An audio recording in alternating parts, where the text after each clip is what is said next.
नमस्कार। पिछले वीडियो में हमने सीखा कि मुद्रा का क्रमिक विकास कैसे हुआ।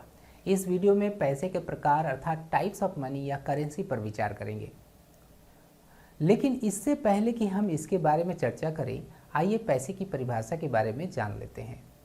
में तो धन की कई परिभाषाएं दी गई, किंतु प्रोफेसर वॉकर की परिभाषा थोड़ा यहाँ अच्छा लगा। Money is what money does, professor walker के अनुसार। इस परिभाषा के अर्थ को जानने के लिए हमें पैसे के कार्यों को जानना होगा। मनी या मुद्रा या पैसे वह है जो विनिमय का माध्यम हो या आसानी से हस्तांतरित हो, इसे आसानी से भजाया जा सके, हमारे इच्छित वस्तु को खरीदने की यह क्षमता रखता हो। कहने का मतलब यह हुआ कि इसमें क्रय क्षमता होनी चाहिए, अर्थात मनी वही करे जो हमारे इच्छित काम को कर सके। यह परिभाषा वास्तव में संक्षिप्त और प्रभावी है। अब मनी के प्रकारों पर चर्चा करते हैं।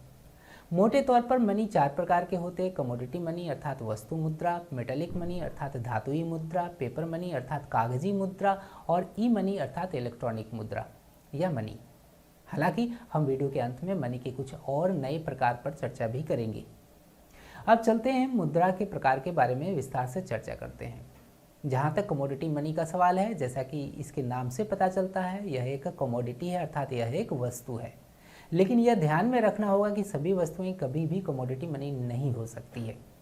कमोडिटी को दोनों पक्षों के बीच, क्रेता और विक्रेता के बीच विनिमय के माध्यम के रूप में स्वीकार होना ही चाहिए। पारंपरिक अर्थव्यवस्था में इस तरह की मुद्रा का उपयोग विनिमय के माध्यम के रूप में किया जाता है। पुराने समय में कमोडिटी मनी में फर, जानवरों की खाल, कौड़ी, गाय, कपास आदि शामिल थे। वस्तु विनिमय प्रणाली में कमोडिटी मनी की ही अहम भूमिका होती है। अब दूसरे प्रकार के मुद्रा या पैसे की चर्चा करते हैं, जो मेटेलिक मनी है, जो सोने, चांदी, तांबे, निकल इत्यादि के बने होते हैं। इस प्रकार का मनी या मुद्रा तब आया जब कमोडिटी मनी लोगों की ज़रूरतों को पूरा करने में अपर्याप्त थी। धातु के पैसों का मूल्य उसमें लगाए गए धातु के आधार पर और उसकी सतह पर उकेरे गए मूल्य के आधार पर आंका जाता है।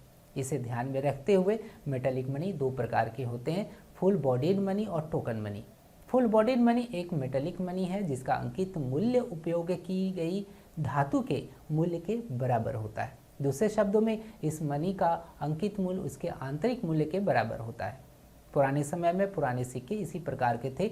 वे विभिन्न धातुओं जैसे सोने, चांदी के से बने होते थे, लेकिन टोकन मनी का अंकित मूल्य इसके आंतरिक मूल्य से अधिक होता है। आज के मुद्रा नोट और सिक्के इस प्रकार के मनी के अंतर्गत आते हैं। तीसरे प्रकार का मनी पेपर मनी है। जैसा कि इसके नाम से पता चलता है, यह कागज से बना होता है और इसका अंकित मूल्य इसके आंतरिक मूल्य या कमोडिटी मूल्य से अधिक होता है। यह एक तरह का टोकन मनी है। इस प्रकार का मनी चीन में लगभग 11वीं शताब्दी में लॉन्च किया गया था। पेपर मनी रिप्रेजेंटेटिव या फिएट या लीगल टेंडर हो सकते हैं। ऐसे मनी का कोई कमोडिटी मूल्य नहीं होता है। लगभग सभी देशों की मुद्राएं इसी प्रकार की है। इस प्रकार के मनी को रिप्रेजेंटेटिव मनी या फिएट मनी या लीगल टेंडर कहा जा सकता है। इस तरह के मनी की छपाई पर केंद्रीय बैंक बराबर मूल्य के सोने या चांदी खुद के पास रख कर करती है। यह बाजार में धन के प्रवाह को नियंत्रित करने में महत्वपूर्ण भूमिका निभाती है। इसमें करेंसी नोट शामिल हो सकते हैं, इसमें गोल्ड पेपर हो सकते हैं। फिएट पेपर करेंसी या सिक्के दोनों हो सकते हैं, लेकिन इसका अंकित मूल्य वास्तविक मूल्य से कम होता है। जबकि लीगल टेंडर एक पेपर मनी है जिसे सरकार द्वारा विनिमय के लिए कानूनी रूप से निर्गत किया जाता है। पेपर मनी कन्वर्टिबल या नॉन कन्वर्टिबल हो सकता है।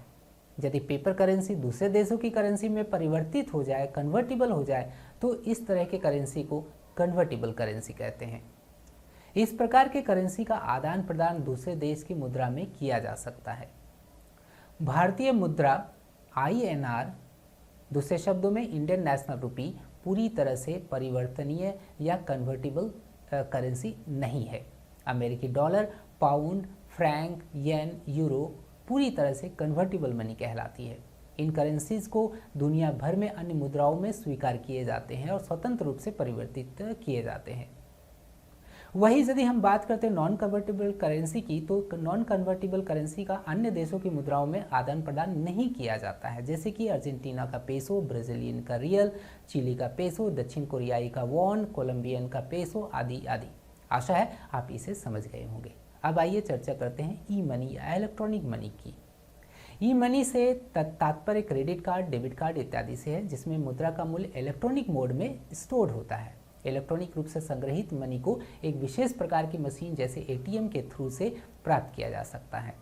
इन दिनों एक तरह का मनी प्रचलन में है जो डिजिटल मनी कहलाता है।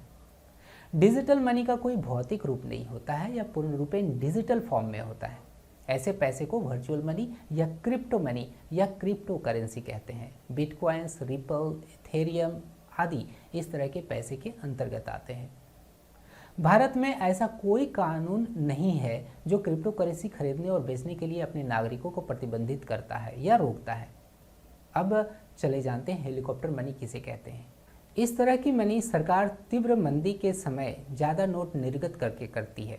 कोविड-19 महामारी के दौरान भारत सरकार ने अर्थव्यवस्था में गति बनाए रखने के लिए अपने नागरिकों के खाते में सीधे हेलीकॉप्टर मनी क्रेडिट किया था। इस प्रकार हमने मनी के अलग अलग प्रकार के बारे में जाना। हम लोग अगले वीडियो में कुछ अन्य जानकारी पर डिटेल में चर्चा करेंगे। कमेंट्स जरूर करें। Thank you.